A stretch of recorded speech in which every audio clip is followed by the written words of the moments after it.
Hi, my name is Shaheer Zazai. I'm a Afghan-Canadian artist with a current studio practice both in painting and digital media. Um, my the work that I have currently at Center Three's remediation exhibition is this piece that you see on the right. Uh, I'm not sure what orientation you're seeing, but it's this piece on the right. It's called KGO WLN1.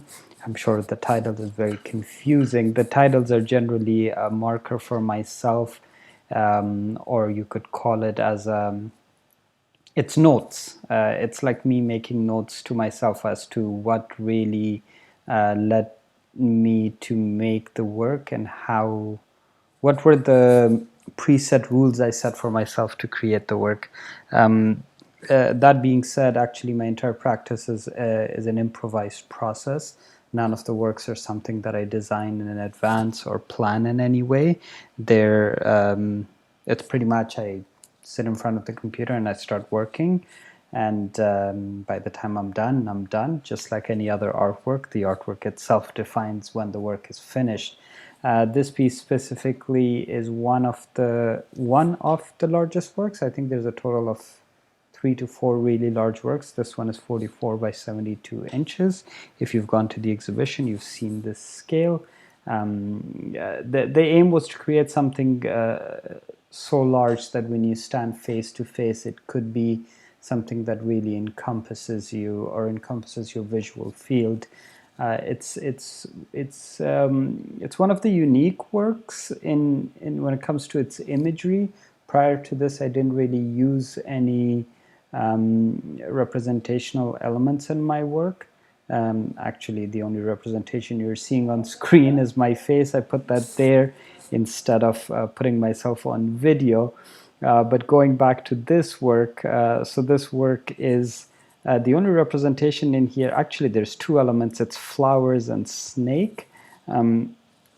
It's hard to really say where it's really coming from, but rather it's the mindset I might have been in at the time when I was making this work. I made this in 2019,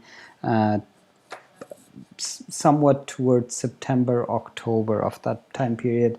And politics and world news is generally on my mind as my practice really focuses on identity in diaspora and how the geopolitical environment affects each one's identity. So I'm sure I was watching a lot of news.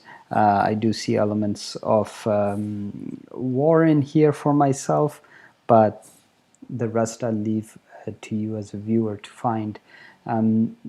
My practice is also, I don't know if I mentioned this yet, but all the works are done in Microsoft Word. So what you're seeing is text and highlighter.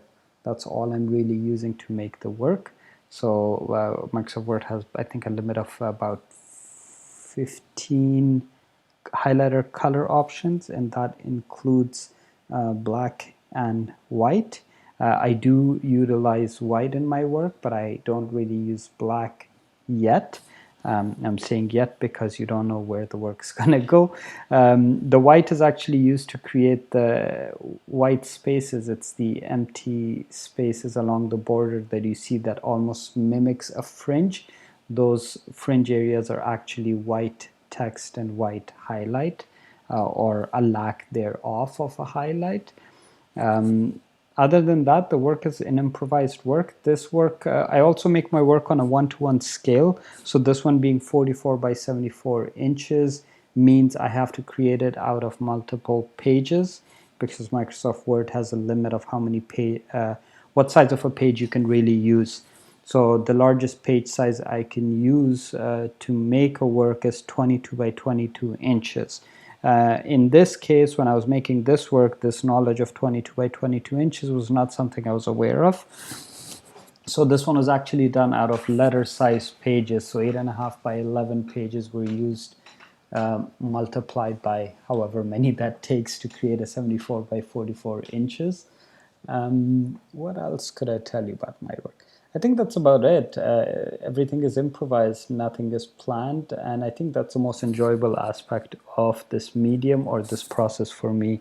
It's kind of like playing with the process of an exquisite corpse, which is a surrealist drawing. I'm not sure if it's used in painting, but it's a drawing technique where a page is folded into multiple sections, and each person draws on a page but leaves a few marks continuing on to the next page. So the next person, when they receive the paper, they don't really know what was drawn beforehand. So they just continue from where the lines are left off.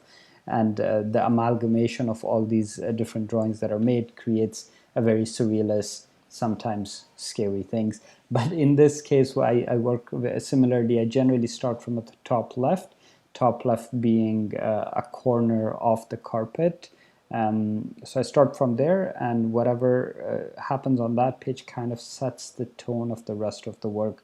So in this case, the palette, the possibility of the kind of numerical calculation that I have to use.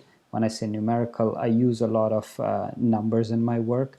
How many characters are being used, how many characters are being highlighted, what is the pattern of the highlighted colors. So it could mean like selecting 2 letters and highlighting them. On the next line it's 3, on the next line it's 4, so something like that. A lot of that is done on the first page. So the first page really defines what happens to the work. The rest of the work entirely is following the cue of the whatever the improvisation happened on the first page. And I think that's it. I'm running out of things I could be telling you about my work. Feel free to reach out if you have questions. I know this is in a video format. If this was a conversation, I could probably answer questions and that could lead the conversation. But you can access my website. It is this page that you're seeing on the left is my website. You'll be able to see a lot of my older works, leading up to the most recent ones being at the very top. Simultaneously, I should also say I'm a painter. I think I mentioned in the beginning. My painting practice does not look like my digital work. It's a lot more fluid, but process-wise quite similar. It's very much the same approach. Palette is maybe preset. The rest of it is a matter of what happens in the moment. The rest of my website, I'll leave that to you to explore. There's video works that are also based on Microsoft Word. And that concludes my talk. Hope you enjoyed it. Thank you very much. Thank you, Center 3, for including me into the exhibition.